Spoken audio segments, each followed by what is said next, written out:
Hello and welcome to this month's Westport Chiropractic video blog. We'll start with the really good news. Effective tomorrow, I am recording this on Wednesday, May 10th. So effective tomorrow, Wednesday, May 11th, no more masks. No more masks. Masks are no longer required. You're certainly welcome to wear one if you feel like that is appropriate for you and your situation, but they are no longer required for either doctors or patients. Next in the way of announcements, years ago, I used to do something called Bucket Saturdays here. I would come into work on Saturdays when the office was normally closed, and we would we would put a bucket on the front desk. There would be no staff here, it would just be me. And patients would come in and I would take care of them, and they would put whatever they felt like putting in the bucket afterwards. And we used to joke that if they needed some, they could take some out of the bucket with them. And then at the end of the day, what was in the bucket would go to charity. It was a wonderful thing. It kind of fell by the wayside years ago, but I am very pleased to say that Dr. Connor Sowersby is going to start that back up again, and it will begin this coming Sunday, which will be the 14th of May. Sorry, I had to pause there just for a minute to make sure I had the hours right. So it'll be this Sunday, May 14th from 8 to 11 a.m.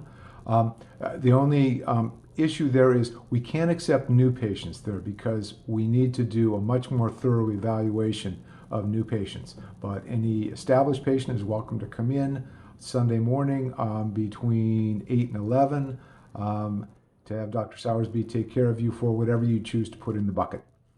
And then for our little talk about learning something,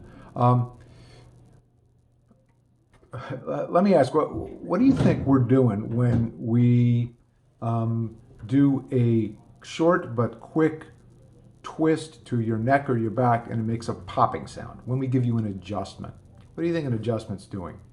An awful lot of people think that an adjustment is taking a bone that's in the wrong place and putting it back in a right place.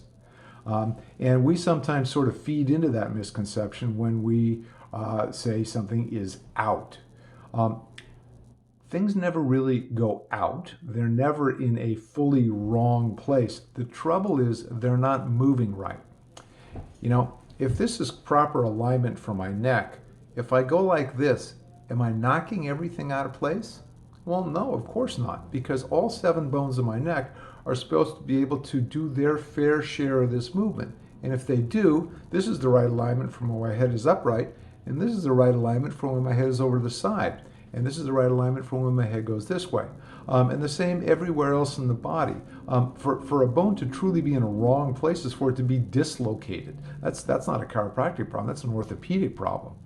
But what sometimes happens is the joints connecting 2 bones together get stuck and lose their ability to move freely. So let's say the joint between my 5th and 6th cervical vertebrae was stuck and I went to bend this way. Well, what would happen is all the other joints in my neck would move freely. That one between 5 and 6 wouldn't move. And so not only would the other joints move freely, they'd probably have to move too much in an awkward ways to try and make up for the one that's stuck. And that awkward movement that has to be made in compensation for that sticky joint starts to irritate ligaments, tendons, muscles, and soft tissues, starts to irritate the nerves that come out of the spine, makes the joints start to wear faster than they should, can lead to premature onset of arthritis, and can also cause compensation somewhere else, because if I'm stuck here, I may wind up, getting stuck in another place as I compensate for the stuck spot up here. So just to be clear, we are never aligning your spine. We are not putting things back where they belong. They are always where they belong. They're just not always moving the way that they should. And what an adjustment does is it restores some of that lost movement, so the movement is better and you have less of the problems that I just described with irritated soft tissues, pain, joint problems somewhere else, irritated nerves, and so on. Thanks for your attention. See you next month.